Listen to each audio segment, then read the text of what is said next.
The next item of business is a debate on motion 20057 in the name of Sue Webber on Connecting Scotland. I'd invite members wishing to participate to press the request to speak buttons. I call on Sue Webber to speak to and move the motion. Up to 7 minutes. Ms Webber. Thank you, Presiding Officer. Scotland's road network is... Sorry, I'm phoning someone by mistake. Sorry. Scotland's road network is the backbone of our connectivity and economic growth. Communities across Scotland, from the borders to the Highlands, rely on safe, efficient and modern roads to access jobs, education, healthcare and life opportunities. Yet Scotland's roads have been neglected by the SNP. Dangerous and deteriorating roads are costing lives, damaging local economies and leaving motorists stuck with long, unsafe journeys that should have been fixed years ago. Motorists are essential to Scotland's economy and crucial for our connectivity, but they're being punished by this SNP government. Too often promises are made and not delivered, because the SNP will now only dual the A9 10 years later, at the very earliest. 10 years late, in fact. They've failed to dual any of the A96, despite promising to do so in 2011. And the SNP have also spent £30 million on the Inverness to Nairn upgrade, despite no construction having begun. So if we are serious about unlocking Scotland's potential, then this SNP government must accelerate the upgrading of key roads such as the A75, the A77 and the A96, and finally deliver on its commitment to dual the A9 without rejecting private investment that could help make this happen. The state of key roads across Scotland are a national disgrace, and the SNP's incompetence is continuing to cost lives. SNP ministers sat on their hands while they've fallen into a state of total disrepair, despite the repeated promises to dual roads such as the A9 and the A96. It's unacceptable that motorists are being treated with contempt by an SNP government that shamefully keeps kicking the can down the road. We're the only party here at Holyrood that has proposed bold action to tackle this issue. We would pass an emergency law to fast-track the dualling of the A9. To do this, we would pass a law at Holyrood that would set out a special fast-track process for completing the A9 dualling project. We would also pass an emergency law that would see key sections of the A75 dualled by 2031 and the entire road as quickly as possible thereafter. Briefly, please. Daniel Johnson. I hear what the member is saying, and I totally accept the need for urgency, but it's not about passing laws, it's actually about planning and implementation.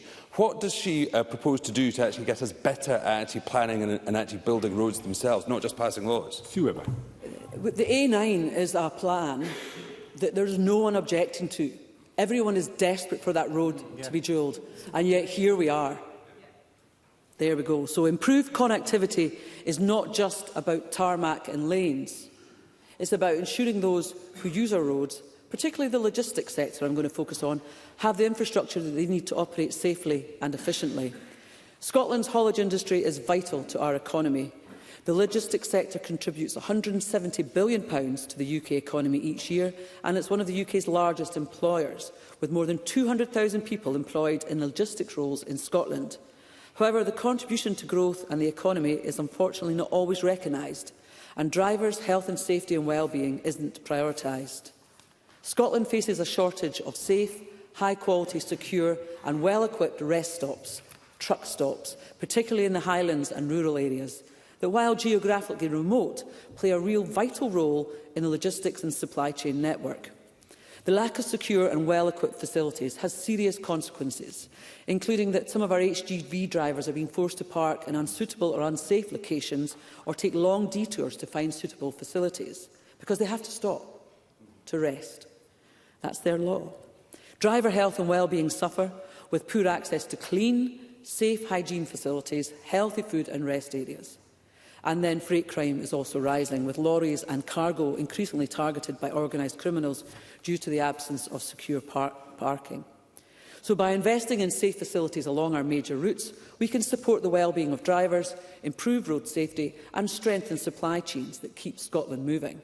That's a practical step that would make a real difference to businesses and communities alike, and it's a long overdue. I was about to say it's common sense, but Mr Hepburn is no longer here. Finally, we must look to the future. So the UK Labour Government's proposal on the pay-per-mile tax on electric and hybrid vehicles it's of concern to me because it risks undermining that transition to cleaner transport and penalising families and businesses who are trying to do the right thing. And Labour have gotten this really wrong. And I'm glad to see in the SNP amendment tonight that the Cabinet Secretary is sharing our concern regarding this. Before I even discuss how the plans from Labour to introduce the 3p per mile fee on EVs will cripple and hurt rural EV drivers even further, I want to consider those that have taken that leap of faith and have done so with public charging network in the state that it's currently in, sparse. I would like Scottish ministers to focus on future-proofing our EV charging network, ensuring that drivers can travel across Scotland with confidence. Okay?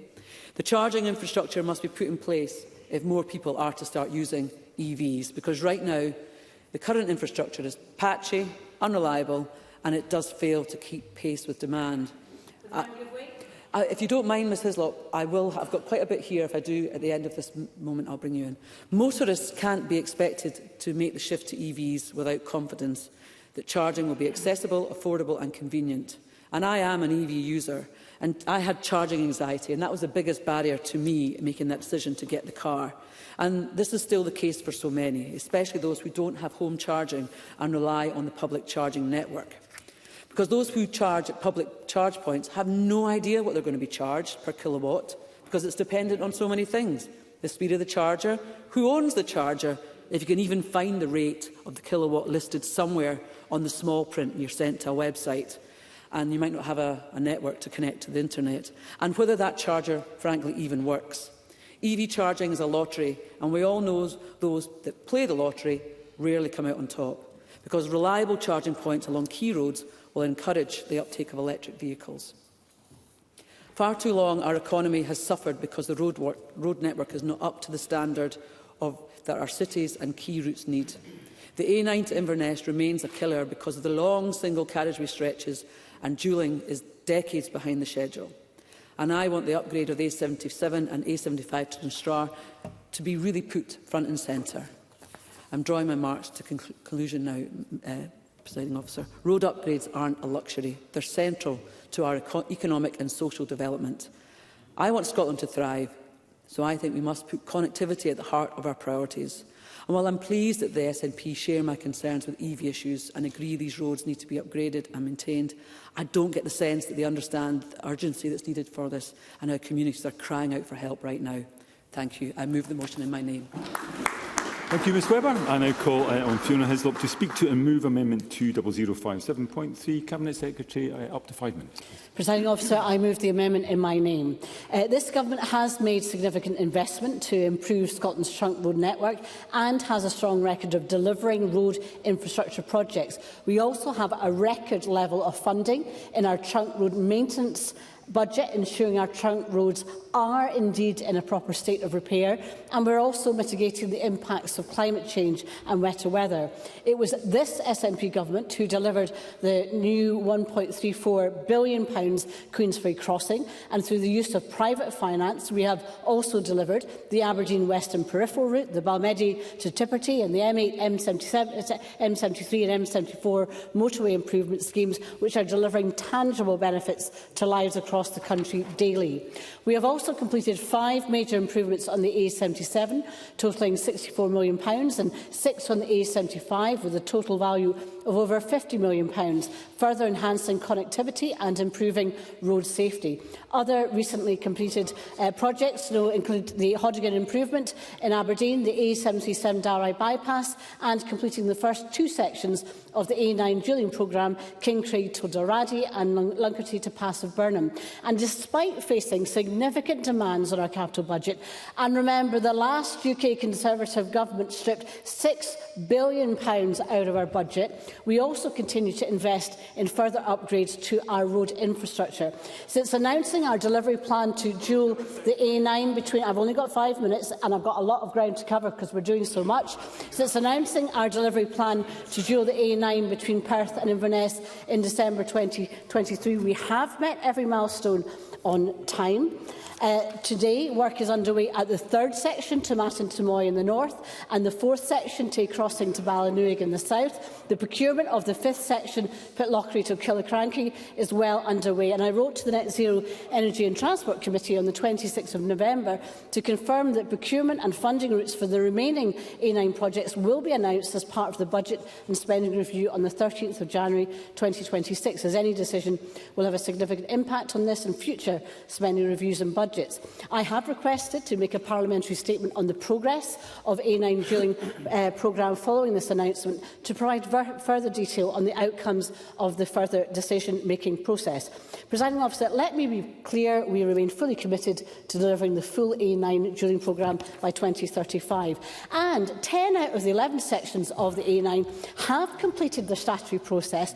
And if the Conservatives want to shorten the process of the last remaining section of Passive Burnham to Tay Crossing, Murdo Fraser will need to write to each and every one of the objectors for that last section, saying the Conservatives want to remove that right to object, ignore them and steam on regardless, and good luck with that one.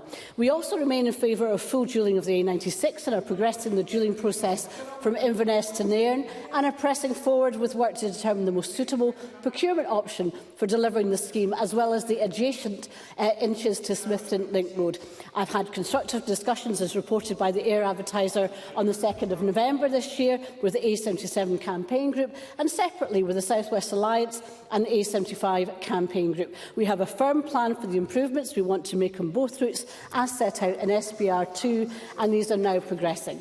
The Union Connectivity Review made clear that the majority of strategic benefits of improvements to the A75 is to the rest of the UK, and recommended that the UK Government supports a significant upgrade to the route. Given this, I will continue to press the new UK Government to provide additional funding for improvements to the A75.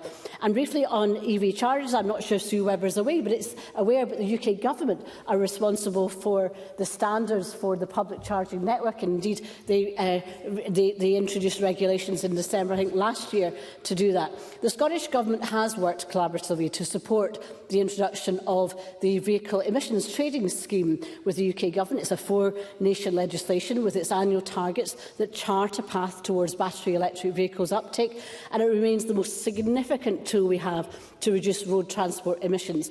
We are committed to maintaining the strength and integrity of VETS, and it is clear that any weakening risks slowing down progress towards our carbon budgets. And if we are to have a sensible transition to EV car use, the UK Government, as I have regularly asked of the previous Conservative and the current UK Government ministers, they need to engage the four nations properly on reform of motor taxation. So in conclusion, President Officer, despite facing significant demands on our capital budget, this Government has delivered, and we will continue to deliver, infrastructure improvements to enhance connectivity, decarbonise road transport and promote sustainable economic growth for the people of Scotland.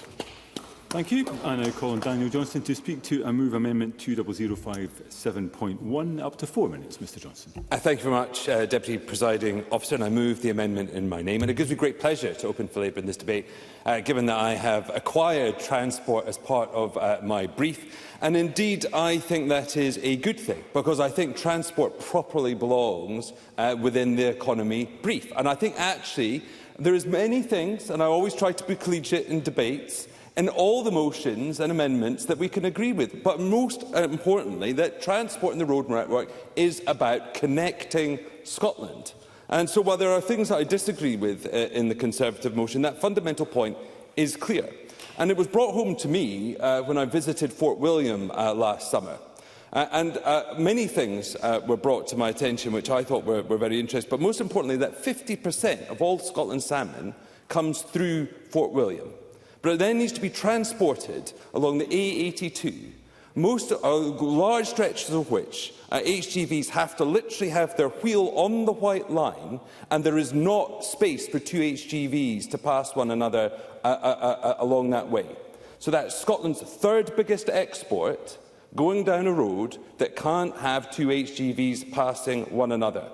And I think that is what is important, is that we need to understand that roads aren't just about a kind of a choice, a consumer decision. This is actually about how our economy connects up. And another important facet of the motion, which I do that I agree with, but we can't support, which I'll come on to later on, is it's about the detail. I am pleased that the Conservative motion references rest stops, because actually some of what we need to get right, yes, I think we need to build roads, but it's also making sure that actually our roads are wide enough, that they have the rest stops, that HGV drivers have the secure places to park up. Because ultimately, if we want goods to move from point A to point B around the country, we need that. And it's not just whisky. So not just salmon. Whisky also is similar. Very happy to go away, but I'll have to be brief. Douglas Ross, briefly. I'm grateful to Daniel Johnson for giving me. When he mentions rest stops, there is a rest stop on the A9 that is providing a food van, which is very useful. But Transport Scotland won't allow a sign that, to tell drivers to go in there. Is that something Daniel Johnson believes should be looked at? Because it would actually help drivers get the rest they need and food and drink to keep them alert while driving. Daniel Johnson, give you the time back. That sounds eminently sensible. This is into the sort of detail, the small details that can make a big difference, because ultimately, if we want our roads to work, to move goods around, HGV drivers have to have good facilities, including food and secure places to sleep. I think that's fundamental. But whisky is another one. There are 99 distilleries in the Highlands. 18% of Highland GDP is reliant on whisky. That generates 1,500 HGV journeys per day. There are sections of the A96 where a fifth of all traffic is due to whisky. And given that we export 40 bottles of whisky a second from Scotland, when you look at the challenges we have with roads like the A96, or indeed the A9, when we have traffic jams there, we are literally creating the mother of all bottlenecks for our second biggest export industry. I have to be very brief. I don't really have time, actually. But look, let me come on to EV charging. And what I would politely, I'm afraid I can't, what I'd politely say to both the parties opposing this, I understand the objections to tax, it's understandable, but right now we have a taxation based on use. There is over 50 pence charged on every litre of fuel. Now, given the average car does about 12 to 18 miles per litre, that's about 3 pence. Now, presuming neither of those parties are opposed to fuel duty, why were they going to replace the £20 billion? I simply put that. I understand the objections, but what is the replacement for that revenue?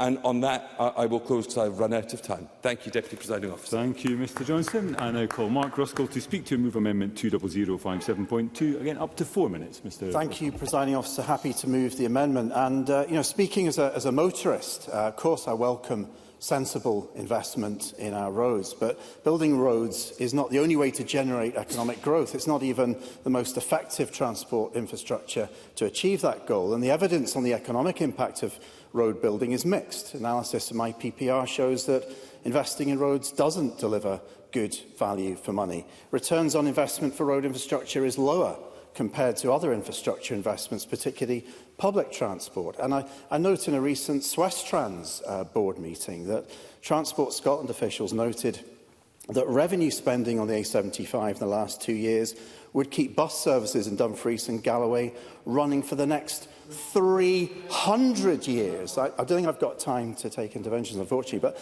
of course buses use the roads too, but the unprecedented level of traffic growth and congestion is piling costs onto maintaining the network for all road users, and public transport is not being prioritised as was promised in the National Transport Strategy. So the notion that upgrading and dualling more roads in Scotland is the best way to boost economic growth and increase connectivity is disingenuous. Investments in our roads for maintenance, improved safety, climate resilience are absolutely necessary, but dualling miles of road to speed up journey times by a handful of minutes is not. I don't have time. Do I have time? I can give you some of the time back. Right, excellent. Finlay Carson, briefly. Briefly, the economic impact assessment in A75, full dualling would generate £5 billion worth of benefit, including £700 million on reduced journey times, and for Mark Ruskell, £95 million in carbon dioxide emission savings. Mark Ruskell. Well, I think every project needs to be considered on its own merits. But I think if the member was to look at the A9, he would see that the cost-benefit ratios of that didn't stack up initially. And what I'm asking for is that infrastructure projects, all transport infrastructure projects, are considered fairly and against each other as to delivering best value for the public pounds. Now, numerous studies have shown that investing in public buses and trains connect people with economic and education opportunities. They boost productivity, they aid connectivity, all of which contribute towards growth. And there are also very clear environmental and health benefits of investing in and encouraging a shift towards sustainable transport. We all know that private car use is responsible for about 60% of road transport emissions, compared to the 6% of emissions that are created by public transport. Now, we have a lot of roads in Scotland, obviously. 31,700 miles of roads, to be exact, enough to travel the circumference of the Earth 1.5 times. But compare that to the 1,752 miles of Scotland's railway network, and it's clear that upgrading and dualling the A75, the A7, the A96, the A9 isn't going to enhance connectivity. We do need investment, dualling key sections of trunk roads alongside junction improvements and bypasses to relieve town centres from traffic congestion. Absolutely accept that. But we don't need investment to build wider roads everywhere that will ultimately result in more traffic congestion and higher maintenance costs. We do need investment in accessible, affordable and reliable public transport. That means upgrading the Highland Main Line, for example, delivering projects like Newborough Station to connect communities to the rail network and create fresh economic opportunities. It means investing in bus services so there are reliable, affordable services that everyone can access, especially important in rural communities, where those dependent on public transport can become very socially isolated. Bus priority measures should be delivered in our cities, getting buses quickly past the traffic jams. And the pause in the government's funding for these investments was damaging.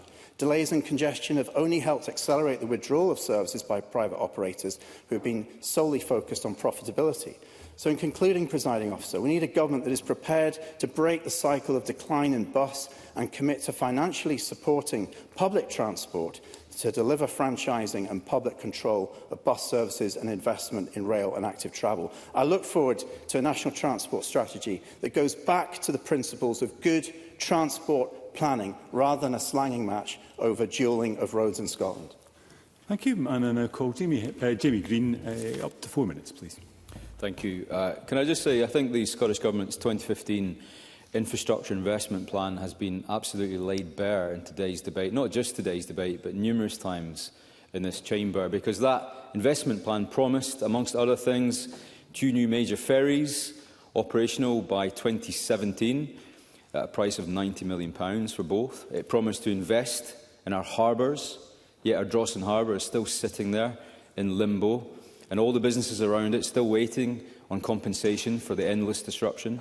And that famous promise, of course, which the Conservative Bishops are right to bring to the fore today, is that, quote, commitment to dual the A9 between Perth and Inverness by 2025, as it was. What's happened since 2015? Well, the sad reality is that 48 people have died on that single road alone in the last 10 years. 2022 was the worst year on record. 22 people lost their lives on that road. So if nothing else, I would say gently to the government, no matter what the logistical or financial barriers to finishing that road, surely there is a moral imperative to get it done. In my view, it should have happened before now. If they can do it before 2035, even better. But the problem is, how many more people will die whilst we wait on that road to be completed? It's not just the A9. Let's look at the A96. Murray Council and the local Chamber of Commerce recently said that major developments like Scotland or the Crombie to Firth Green Freeport are being held back by failure to complete that. Similarly, as others have mentioned, the A77 and the A75, finishing dualling of those would massively not just improve the local economy, but improve links between Scotland and Northern Ireland. It would keep heavy trucks off of single-lane roads, it would improve road safety, and, as Finlay Carson said, it would also reduce carbon output on that part of the world.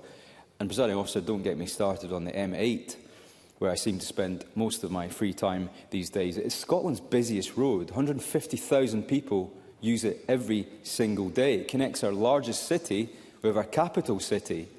But that road is now the contraflow capital of Scotland. It leaves Glasgow Airport connected to Glasgow City solely by a road that resembles a car park at most times of the day. And what's the result of this? CBI Scotland were quite clear with us. Scotland's motorways are the beating heart of our economy. But construction has slowed in recent years in a way that does not fit with our ambition for long-term sustainable economic growth. That is their words, not mine. And I have to say, I'm sorry to disagree with Mr Johnson on the issue of EV cars. We all know EV cars are the future. They have lower carbon footprint. It's a step towards net zero. It's cleaner air for our children. It's less reliance on fossil fuels. But this new policy to tax people who've bought one is utterly insane, because it's going to hit rural economies harder than anywhere else. It's surely going to drive down uptake, not improve it.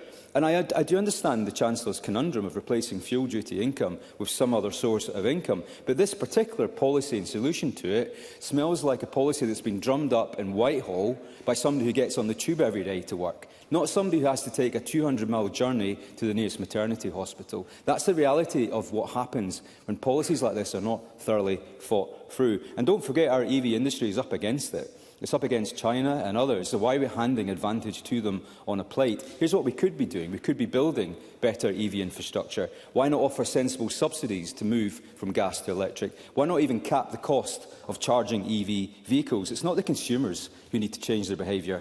I'm afraid in this one, it's government ministers. Presiding Officer, in conclusion, I will support the essence of the Conservative motion today because, yes, the EV tax is backwards, it is punitive and it is short-sighted. We do need to dual the A9 and get on with it, and we need to unlock our regional and rural economies by building up and building better, because I believe, Presiding Officer, that no one, nowhere should be left behind, and both of Scotland's governments share responsibility for keeping our country moving. Thank you. We move to the open debate. I call Jamie Halker-Johnson to be followed by Emma Roddick. Up to 4 minutes. Mr Halker-Johnson. Thank you, Deputy Presiding Officer. I've been travelling along the A9 for over 50 years, and I just about remember those days when you were driving through winding country roads through main streets of small towns and villages and rushing to catch ferries across the Firth to North Keswick as we headed up to catch another ferry at Scrabster. And while it took hours to get anywhere, there were real improvements made with new bridges, dualling and upgrades along the length of that road, largely because of a previous Conservative UK government.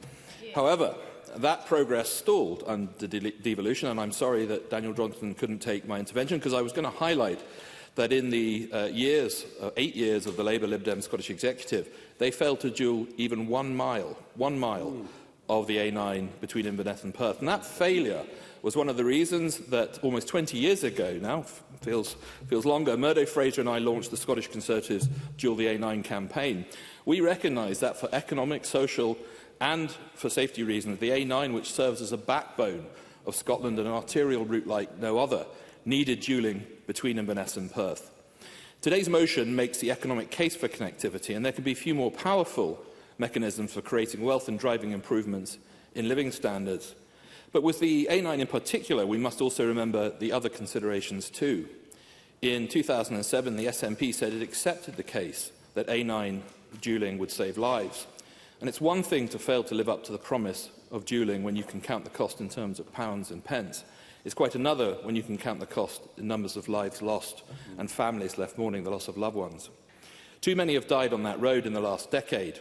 In 2022 alone, there were 12 fatalities on the single-carriage stretches, and I hope that silences those who think piecemeal upgrades have been sufficient.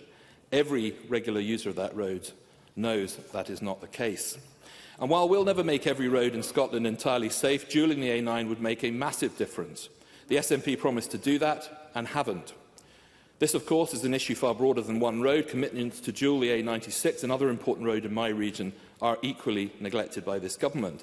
And I note that the Scottish Government have included the term dualling that road in their amendment today. Now, having finally accepted they failed to do that as promised as well, it's at least some encouragement they've actually started using the term dualling, rather than the mealy-mouthed improvement or upgrade they've been using for the last few years. But the A9 is totemic of this government's failure, not just in keeping its promises, but in the neglect of whole areas of Scotland. I hope we all want to see the Highlands and Islands succeed and prosper, and remote and rural communities across Scotland too, and that will not happen while infrastructure investment remains a reluctant affair, dragged out in time and cost, ironically subject to both too much consultation but too little attention to local needs.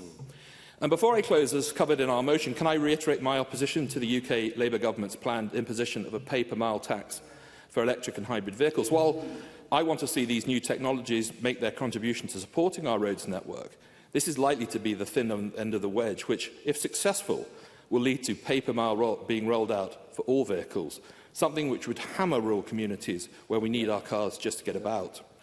And while I focused on some of the main routes in my region, can I also highlight a common frustration for my constituents over the state of their local roads, particularly in the Highland Council area, while I've been forced to advocate on behalf of constituents who have literally been left stuck in their homes because of the state of local roads, including dangerous potholes, which have left them unusable for all but those who drive 4x4s. Presiding Officer, I recognise that government procurement is not straightforward, but the SNP has presided over a system where progress is slowed almost to a standstill. Meanwhile, our road network continues to be a barrier to development, and in cases like the A9, people continue to lose their lives. The Scottish Conservatives are seeking to make a difference. So will the Scottish Government move on from acknowledging its failings and actually do something to fix them? Will they stop the excuses, stop the delays and get the A9 dualled? Thank you. I now call Emma Roddick to be followed by Finlay Carson. Up to 4 minutes. Ms Roddick. Thank you, Presiding Officer. I'm pleased to see such a focus in the Government's amendment on the dualling of the A9 and its completion in 2035 and of the dualling of the A96, particularly the Inverness to Nairn section, which includes the Nairn bypass. The traffic in the middle of Nairn at the minute, where folk travelling to Aberdeen or further get frustrated as they travel through the 20-mile-an-hour zone, often idling for long periods at far below 20 miles an hour and polluting the town centre, is unnecessary and unhelpful to the amenity of the town. Travelling through that section, you do go past a primary school and key pedestrian routes to the railway station, to the shops and to the community centre. I feel out of place in my car there, but it is simply unavoidable for many when travelling by train isn't suitable. It is one of the least pleasant journeys that I take regularly, but it is a necessary one for ambulances, for carers travelling between towns and for many HGVs. The Nairn bypass is the most needed infrastructure investment in Inverness and Nairn, and I'm sure that the Cabinet Secretary will agree that that's reflected in my correspondence with her. The Inches to Smithton Link Road similarly has the potential to remove traffic from key pressure areas as well as improve active travel links. Having cycled the A96 to Burger King a fair bit when I was a Deliveroo rider, I can tell Parliament this is going to be warmly welcomed by many commuters and other cyclists in the city. The Longman Junction Improvement Project was initially going to be addressed alongside this new link road as part of the Inverness and Highland City Region deal, but it was removed by the Highland Council's request in order to prioritise a replacement for the Corran Ferry. Necessary as I know that ferry link to be, I'm of course very interested in whether the Cabinet Secretary can provide any information on the Longman Junction's current position in what I know is a very long list of priorities and how the procurement strategy work has gone. I often struggle, and I know the Cabinet Secretary's officials will too, to reassure constituents that something is going on in relation to a project when they cannot see spades in the ground and plant and roadwork signs with their own eyes. In contrast to the Tomatin Tomoy section of the A9, where works are progressing at a fantastic rate thanks to the Balfour Beatty team on site, that is very much the situation that the Nairn bypass is currently in. I respect the necessity of works on the full A96 for the North East. However, our most urgent focus must be on the Inverness to Nairn section and the Nairn bypass. It is the most advanced project compared to the wider review, and it is desperately needed for so many reasons. We expect housing and other infrastructure to be coming fast in the area, particularly given the Freeport nearby. But for many, these announcements just add more anxiety around the current situation that they face with the road and whether that is going to worsen. While we wait for visible works to get going, I know that many of my constituents will be keen to hear the Cabinet Secretary provide the earliest possible timeline for the construction of the bypass and any other reassurances that can be provided at this point. We can't let the momentum on the Nairn bypass be lost or delayed. Tangible progress on this is the best way that the Parliament can deliver for the people of Nairn and ensure that future house building, employment opportunities and any other infrastructure projects don't have a negative consequence for the town. Thank you. Thank you. I now call Finlay Carson to be followed by Sarah Boyack. Up to 4 minutes. Mr Carson. Presiding Officer, for too long my constituents have been told to wait. Wait for studies, wait for SDPR2, wait for consultations and wait for future budgets. And now in the SNP's amendment, we're effectively suggested that we should wait for the UK Government. They conveniently forget that this is a devolved responsibility. And while I do agree that the UK Government should shoulder some responsibility, it's the Scottish Government who need to take the lead. And while we wait, the backbone of Dumfries and Galloway, the most important gateway for United Kingdom island trade, it remains a narrow single carriageway bottleneck, the infamous GOAT track. Let me be clear, the lack of investment is a political choice, and that choice costs us economically, environmentally and in human lives. The A75 carries around 15,000 vehicles daily, 16% of which are HGVs, transporting over £6 billion worth of goods annually. It's the lifeblood of trade through Cairnryan. Yet this vital route remains the only single carriageway section of the Euro route from Northern Ireland to St Petersburg. Hauliers lose hours stuck behind slow traffic, forced to risky overtaking. Local businesses, manufacturers, food producers, tourist operators see competitiveness eroded by unreliable journey times. And over the next few evenings, once again, we will see full closures of this route, requiring a detour of almost 100 miles, taking up to 2.5 hours, on routes which are far from safe or fit for purpose for HGVs.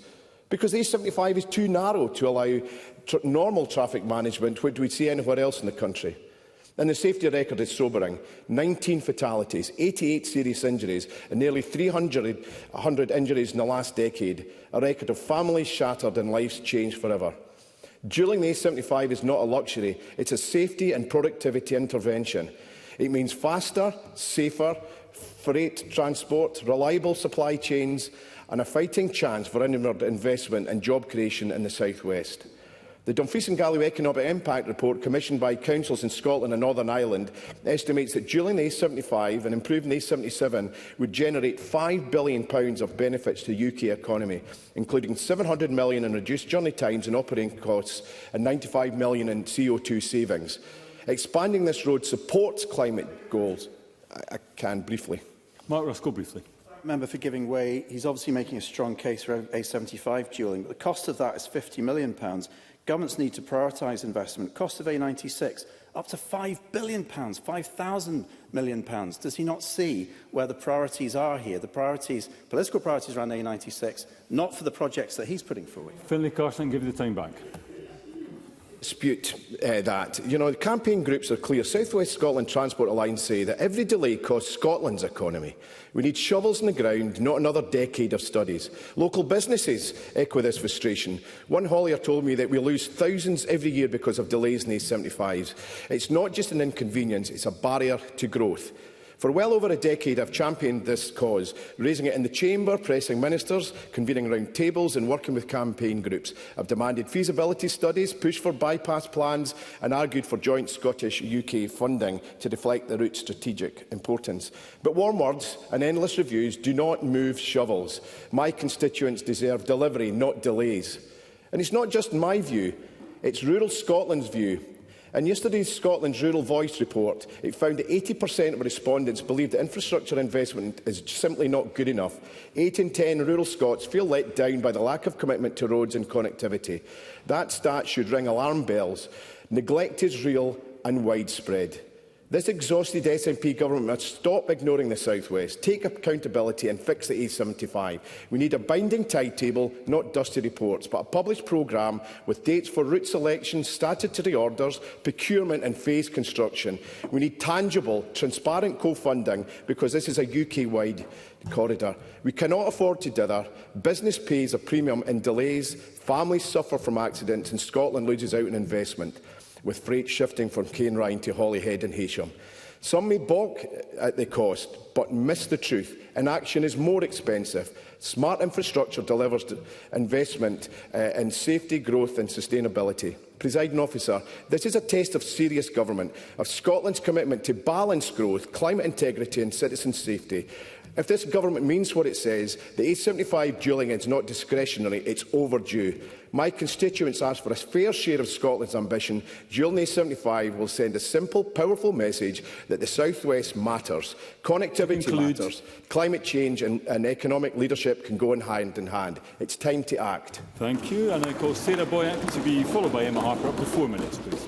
Thank you, Presiding Officer. This debate is an opportunity to focus on the lack of priority the SNP government has delivered in relation to the improvement and maintenance of transport infrastructure across Scotland. The Cabinet Secretary was keen to talk about progress on the A9. I have to say it does not feel like it if you travel on it. Transport is vital, that's agreed across the Chamber, but we need a joined-up approach, better infrastructure, investment, repair and maintenance. No, I'm not going to have time today.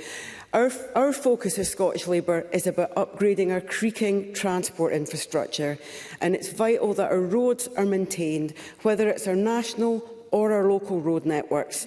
But we also need to factor in connectivity between our rail infrastructure and our bus services, because they also need action, because far too many communities simply don't have the access they need. And as we put forward in our amendment, we need a national industrial strategy to align transport, energy and skills with long-term economic growth, as well as a strategic spatial plan, because we need to see investment across regions, as people have talked about already, strengthening logistics, rail links, delivering our climate and nature emergency commitments. And our transport sector is vital, because if we lag behind, because we don't have the investment in roads, rail and logistics, that will impact on our sustainable growth and transport of goods. No, I won't, because I'm now nearly a third of the way through. Because without reliable roads and better... I've said no twice. Without reliable roads and better connectivity, businesses can't compete, communities can't thrive, and when transport networks fail, supply chains break, and the first to suffer are our local shops, our rural communities and the most vulnerable households. And we're going to see more and more challenges, with infrastructure being impacted by the climate and nature emergency. So we need better logistics and transport planning to protect both our economy and our environment. And I think every road, every rail link, every port and ferry link has got to be linked in together. It's part of a logistics chain. And I thought the points Finlay Carson made were absolutely right about Cairnryan. It really highlights the failure that we've seen to make those joined-up connections. Because stronger logistics network means farmers can get food to markets, businesses can reach customers, and Scotland compete globally. But the safety issue has been mentioned by several colleagues, and the quality and safety of our roads and pavements is crucial. Safer roads and infrastructure is not optional. That's vital to people's health, as well as several colleagues have highlighted. And without better and safer roads, we risk discouraging people. You won't be able to choose active travel, and cycling is not appealing when you've got potholes, poor surfaces and unsafe junctions. But that's also an impact on our bus routes as well. And we don't have the opportunities with huge numbers of bus routes act. Trains plagued by cancellations. And I think if you're to think about our Highlands and rural communities, you both need to invest in the A9, but you also need to make sure that you've got better railway services. So we need a joined-up set of approaches, both nationally and right across every region. And we have regularly highlighted brutal cuts to our council budgets by the SNP government, and that has hit people's roads and pavements. I think we also need to look at buses, because too many people have got a bus pass but they can't use it. Lothian Buses shows what can be done, but Glasgow has had 6 years waiting for bus franchising, and there are far too many rural communities that have lost services. So we need to make sure that we invest in transport. We need to see that we've got joined-up thinking, because transport is essential infrastructure, and as only 13% the A9 is at completion a decade on, SNP government has no ground to stand on. Thank you. Thank you. And now call the final speaker in the open debate, Emma Harper, up to 4 minutes. Ms Harper. Thank you, Presiding Officer. I welcome the Cabinet Secretary's amendment and the much-needed detail it provides. The motion and the amendment mentions both the A77 and the A75. These two roads in the south-west of Scotland do need major investment. Mr Carson has highlighted the number of lives lost and the families affected really well.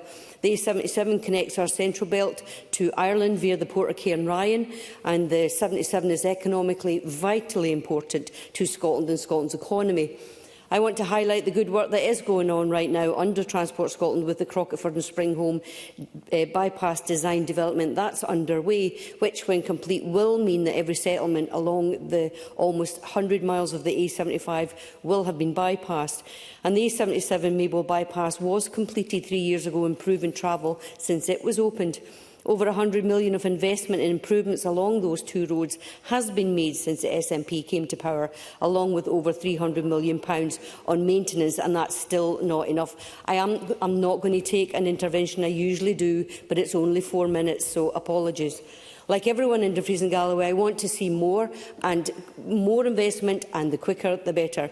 And it does not help that successive UK governments have squeezed Scotland's capital spending budget in the name of the economic disaster that is austerity. We need continued investment in transport in the South West, as the Cabinet Secretary rightly highlights in her amendment. And I welcome the Cabinet Secretary's work with the South West Transport Alliance and the A77 Action Group. And can I also welcome the Cabinet Secretary highlighting the need for improvements in rest stops for freight drivers. Sue Webber's motion mentions that also, because I want to focus the remainder of my time on rest stops. I recently met with the Road Hauliers Association. One main item that came out of our discussions was the need for better facilities for HGV drivers. HGV drivers are the hidden heroes and heroines of our economy. We saw that especially during the COVID lockdown. The entire logistics system that keeps almost everything in our society supplied and stocked can only function with them working safely and efficiently. So the working conditions they operate under are hugely important. Unfortunately, the level of provision currently in place on our trunk roads doesn't match that importance. None of us would accept being told there were no toilets in this building, yet that is what many HGV drivers are essentially told, while we lag behind in terms of rest areas provided. The second Strategic Transport Project Review specifically highlighted that investing in lorry parks and rest facilities for drivers would significantly improve working conditions for HGV drivers, and that improvements to facilities would also help support the Scottish economy and its growth by supporting and enhancing the efficiency and effectiveness of key supply chains. Motorways have service stations operated privately but regulated and controlled by government, and which provide a basic level of facilities for all drivers free of charge. Trunk roads, however, have no such regulation and no such facilities except where private operators set up of their own volition. I wrote to Transport Scotland asking if there were plans for some provision of rest facilities along the A75, either as part of the Crocketford and Springholm project or somewhere else on the route. I was disappointed to hear back from them recently that the answer was no to pursuing this at this time. So can I ask the Cabinet Secretary to perhaps nudge our officials in Transport Scotland into thinking again and looking to Europe and some of the incredible facilities that they have for their road hauliers. To close, Presiding Officer, today is the 10th of December. It's Human Rights Day, commemorating the adoption of the Universal Declaration of Human Rights by the United Nations in 1948. So I'd like to see us support our HGV drivers and their human right to dignity. They need facilities to take a break, have a shower, use the loo. The men and women who keep our shops, hospitals, supermarkets, chemists, factories, farms and everything else stocked 365 days a year deserve nothing less. Thank you, Presiding Officer. Thank you, Ms Harper. We now come to closing speeches. I call first Mark Ruskell, up to 4 minutes. Mr Ruskell. Yeah, thanks very much, Presiding Officer. I'd like to start on a note of consensus, particularly the points just made there by Emma Harper. I don't think there's anyone in this chamber who disagrees with that, the need for that investment. I'd also like to point out that I don't think I've heard a single speaker yet who's spoken in favour of the Westminster Government's proposed punitive tax on EVs. It does single out EV users. It does discriminate against them. And to answer Jamie Harper-Johnson, I don't know if this is a wide approach from the Treasury on demand management, but if it is, then it's starting at completely the wrong end. It should be starting with SUVs, not EVs.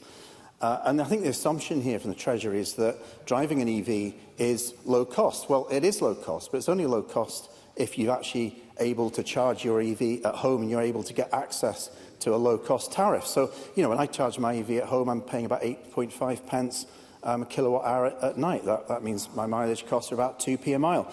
But if I go to a public charger, Perth and Kinross Council, I'm paying 55 pence a kilowatt hour. So we can't get into a situation where the cost of EV use starts to creep up above the cost of petrol and diesel. That will absolutely stall the transition to EVs, and it will blow a hole in the government's climate plan.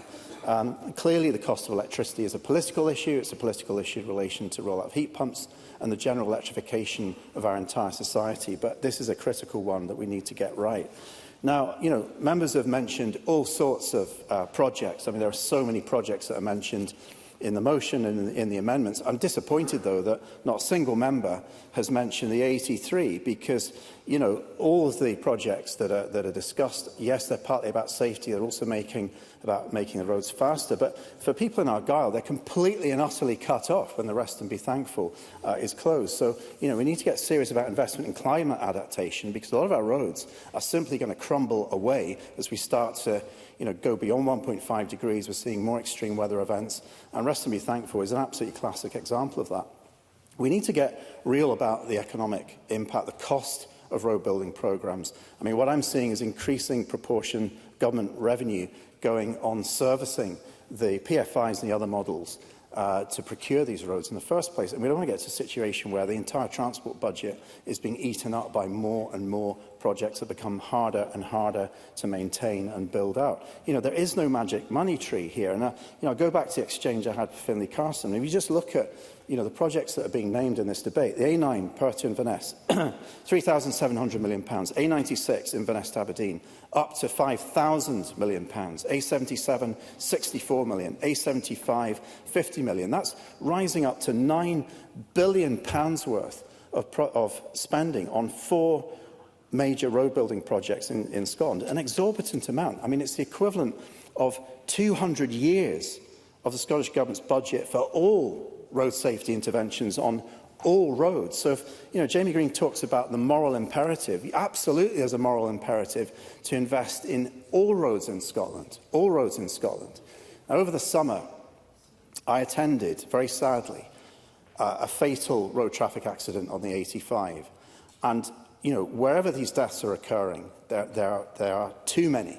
There are too many. We need to be cutting casualties. We need to be making our roads safer, and that's all roads. So there is a need to invest here, and I accept there's a need to invest in the A9. There's a need to invest in junctions. There's a need to invest in parts of the A9 which are dualled currently but have still seen accidents. But this needs to be investment in what works, and it needs to drive down the casualty rate.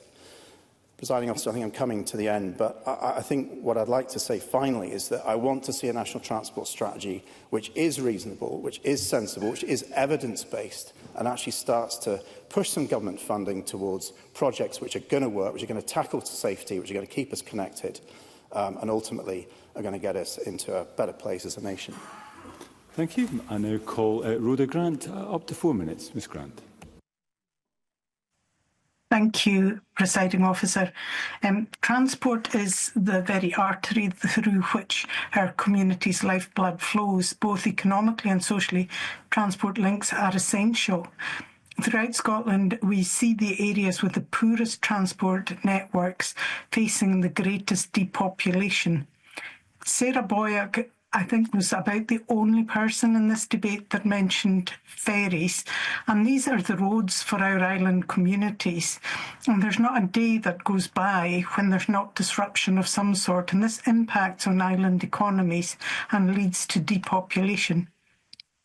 Daniel Johnston, Sarah Boyack, and indeed probably most other speakers talked about the A9, and I would really encourage the Scottish Government to introduce a duty of candour as suggested by the Public Petitions Committee, because the public have lost confidence on progress.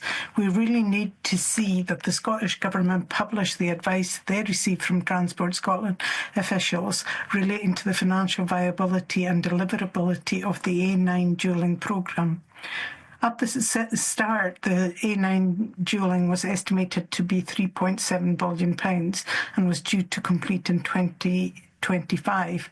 A decade on, we've only 13% towards completion, and looking at bringing in private finance, and that's with some of the hardest sections of the A9 still to go.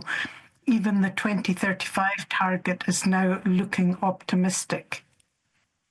I will take an intervention from Jamie Harker-Johnston if it's quick. Briefly, Jamie Harker-Johnston. Very brief. Thanks very much. Sarah Bowen didn't take my intervention, but can I just ask, are you embarrassed that the Labour Party, in the 8 years that they were in government, didn't dual even 1 mile of the A9? Through the chair, always, Mr Harker-Johnston. Rhoda Grant.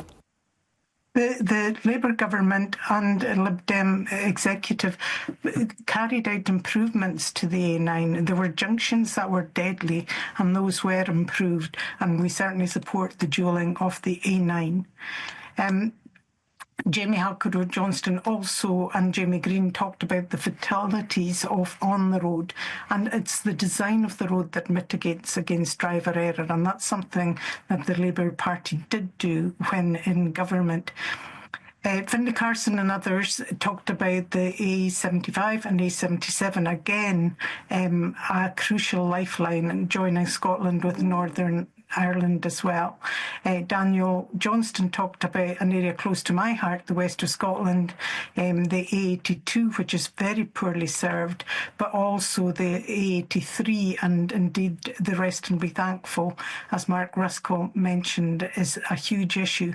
Sarah Boyack talked about local government cuts and how that is creating problems with our local roads. 329 million of core council funding has been cut between 2013-14 to 25-26, and that means that local roads are crumbling because of that. And if I could just mention roads such as the Strome Ferry bypass in my own area, where a landslip occurring means a 130-mile diversion, and now there's a weak bridge on the same road, and that is a lifeline route, but yet the Scottish Government refuse to help. Mark Ruskell talked about public transport, and yes, there is a desperate need for better public transport, but many areas in rural Scotland have no public transport at all.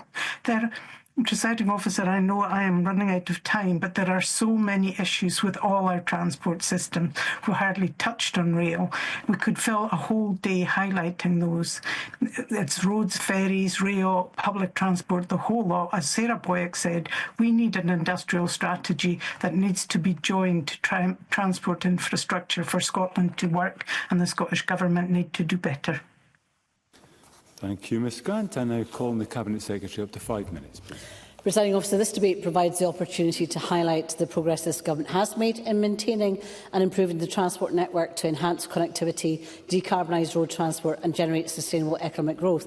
It has also allowed all members of all parties to say where they have serious concerns and frustrations and think we need to go further to support trunk roads in their own constituencies. I welcome Daniel Johnston's to his transport portfolio, and I would commend to him the value of transport report that I commissioned precisely to address that point of the centrality of transport to the economy and economic growth. I thought Mark Ruskell, in his remarks, I agreed with a lot of the important points in his summing up. He wanted a wider debate, as I think Rhoda Grant wanted, but I didn't set the terms or the timing of this debate or the motion that I am responding to.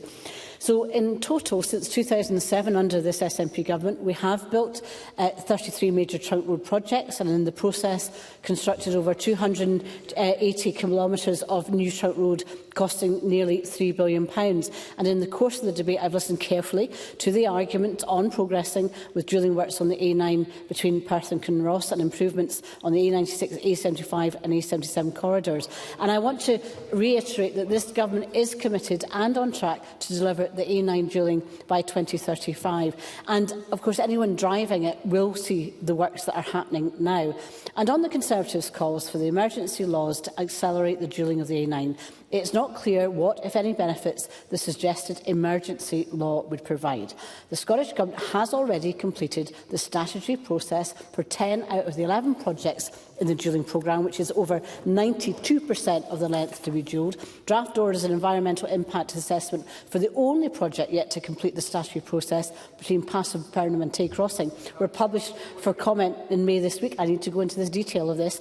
It is essential that those directly impacted have the right to formally comment on the proposals and consideration given to these comments in the decision-making process. And the suggestive Conservative law would cut across existing legislation supporting public participation in the environmental decision-making, which will bypass and silence the rights and views of those in Dunkeld and the surrounding area.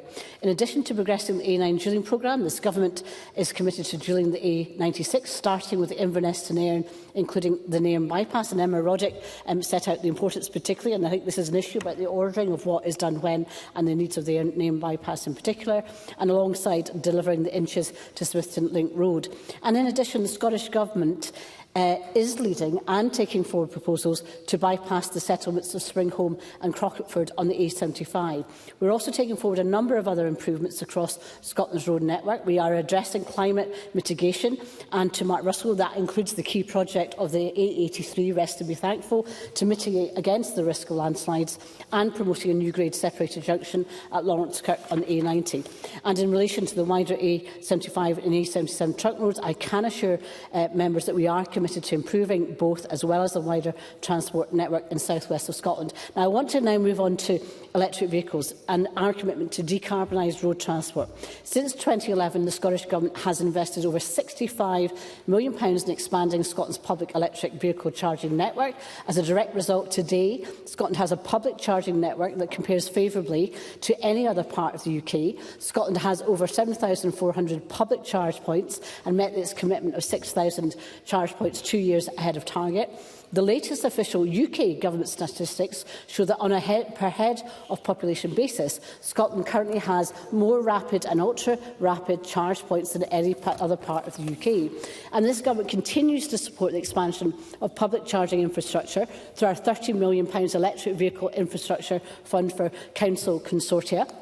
In addition, I announced in August this year a further £4.5 million specifically to support public charging in rural and island communities. And we also expect soon the guidance for Scotland on the cross-pavement charging being led by Scotland's network of transport specialists. And there is a pilot fund for cross-pavement charges in 3 local authorities, including in East Lothian, where I launched that funding. But the Scottish Government rejects the ill-thought-out EV charge per mile policy of the UK Labour Government, mentioned by many. It will hit rural Scotland hardest, and many have said. It introduces a disincentive to switching to EV cars just when we need people at scale to do so. And the OBR itself asserts that hundreds of thousands, I'm going to address your point, the OBR itself assessed that hundreds of thousands of drivers won't switch because of this tax policy, so it doesn't help climate change. They need to engage with 4 nations on a comprehensive reform of motoring taxation for the long-term EV charging transition. Now, a Westminster committee did say there would be a £15 billion loss in terms of other forms of car taxation. But I also agree with Jamie Green. If this has been driven solely from Whitehall Treasury and doesn't take on board transport, the geography of Scotland and climate change, then it is doomed to failure, and it needs to be addressed. And I have continually suggested that to successive UK ministers, transport ministers. So in conclusion, Presiding Officer, we remain firmly committed to deliver infrastructure that meets the connectivity, decarbonised road transport and sustainable economic growth that Scotland needs. Thank you. Thank you, Cabinet Secretary. And I call on Douglas Lumsden to wind up the debate around 6 minutes. Thank you, Presiding Officer, and thanks to colleagues from across the Chamber today who have so clearly set out the challenge facing our road networks today. And I want to start my remarks by acknowledging the very real and life-changing consequences of not getting our road infrastructure right. Tragically, last weekend, 2 of my constituents, both just 24, died as a result of a crash between the toll of Burness and Mintlaw. A young couple with so much life ahead of them, Presiding Officer, their lives made all more tragic because of the dangerous nature of the roads north of Aberdeen. And those of us who live and work there know it is dangerous, and we will continue to call on the Government to make safety improvements. And that is the reason why I have brought this debate today, to make our roads safer and to save lives. And the variety of MSPs who have spoken today make it very clear that the problem with our roads is an issue from the very north to the very south of Scotland. Whether you're in the North East or South West, our trunk road system is not fit for purpose for the needs of today. And if we are to encourage growth, build economic prosperity and make the most of our industries, we need a road network that meets our ambitions and requirements. And, it's not just an economic issue, Presiding Officer. As I mentioned earlier, it's a matter of life and death. We have heard today of the tragic consequences of our poor roads, of the unduelled A9, A96, A75, A77. Families left devastated and communities rocked by those who have been killed and injured on our roads. And, Presiding Officer, it was back in 2011 that the SNP first promised in their manifesto to dual the A96 by 2030. The SNP have now promised a refined package for the route. A refined package is more of a regress package. The refined package is not much use when you're a business trying to move your goods between Inverness and Aberdeen. It doesn't help rural communities who are left wanting, unconnected and struggling to access the rest of Scotland's safety. The SNP say, and they've repeated it again today, that they support dualling of the A96. Well, if that is the case, come back with a timescale, come back with a plan so we can all see it. All they have done over the last 4 years is kick the can down the road. It's all too wishy-washy, just like the SNP amendment today. There are bits I agree with, but it has no commitments on the projects we highlight, and that is why we cannot support it. And, Presiding Officer, we're used to broken promises from the SNP, whether that is the A9, A96, or even the promise once made by Alex Salmond to dual the A90 between Aberdeen and Peterhead. Whatever happened to that promise? No mention of that promise from the Cabinet Secretary today. And the sad reality, Presiding Officer, is these delays and broken SNP promises are leading to deaths on our road, in our rural communities. And sadly, this Parliament is becoming numb to the repeated deaths that happen week in and week out. This is not good enough, and this SNP government needs to realise that they are to blame. Jamie Green highlighted the lives lost on the A9. The number of deaths would be less if they stuck to the timescale that they themselves had promised. Sue Webber, there was questions about whether this should be a wider debate, but if it was wider, I'm sure Sue would have spent 4 minutes talking about Winchborough Station. But she also highlighted the value of the logistics industry, the lack of rest stops, more important as we move towards electric HGVs or hydrogen vehicles, and the lack of toilet facilities. Emma Harper actually made the point very well. We wouldn't put up with the lack of facilities in this building, but that's what we're asking our logistics drivers to do day in, day out. The Labour proposal of charging EVs 3 pence per mile seems a bit of a fag packet policy, to be honest. Hammering rural drivers. No idea of what would happen if you're driving a hybrid. You have to pay double. Yes, I will give way. Daniel Johnson. To the fact that it was first drafted under Jeremy Hunt's tenure in the Treasury. Douglas Lumsden. Absolutely, and it was absolutely rejected because we had to incentivise people to get into EVs. And as Sue Webber pointed out, EV charging is a lottery. And Mark Ruskell actually made a good point, because there is an inequality in the cost of charging an EV just now. If you're lucky enough to have a driveway, you'll pay a much lower rate, 8.5%, Mark Ruskell quoted. But if you have to go to a public charger, 55 pence. Maybe if you're going to a fast charger and a service station, 85 pence. So that needs to be looked at quickly. Now, I agree with something that Daniel Johnson said. It's about connecting Scotland. There's value to our economy if links are upgraded. I'm thinking of the A96 between Inverness and Aberdeen. That would bring huge economic benefits. A75, A77, it's all about trade linking Scotland to Northern Ireland, a point that Finn Carson made. And I can feel the frustration coming through from Finn Carson. Wait is what we hear all the time. New reports, new studies, more dither and delay from the SNP government. Now, Emma Harper seems to paint a rosy picture of what's been going on in the A75 and A77, but it would be interesting to see if her people that she represents thinks the same. And, I find it bizarre that she talks about the lack of rest stops There's been 18 years of the SNP government. They've had time to actually get this right. Presiding Officer, rural communities are angry, and this is why the Scottish Conservatives have brought this debate today. We want to talk about the issues that the public are talking about, the challenges that they are facing. They want to know whether they will have a job next month, whether they can drive to it because there is no public transport on decent roads that are safe. And only the Scottish Conservatives are committed to bringing legislation that means work could start immediately on full dualling of the A9 and key sections of the A75. We would take swift action, cut through red tape, recognise the reality of the challenges being faced by rural Scotland. And this failing SNP government and feckless London Labour government are harming Scotland, and the sooner they are gone, the better. Thank you, Presiding Officer. Thank you, Mr Lumsden. That concludes the debate on Connecting Scotland. It's now time to move on to the next item of business.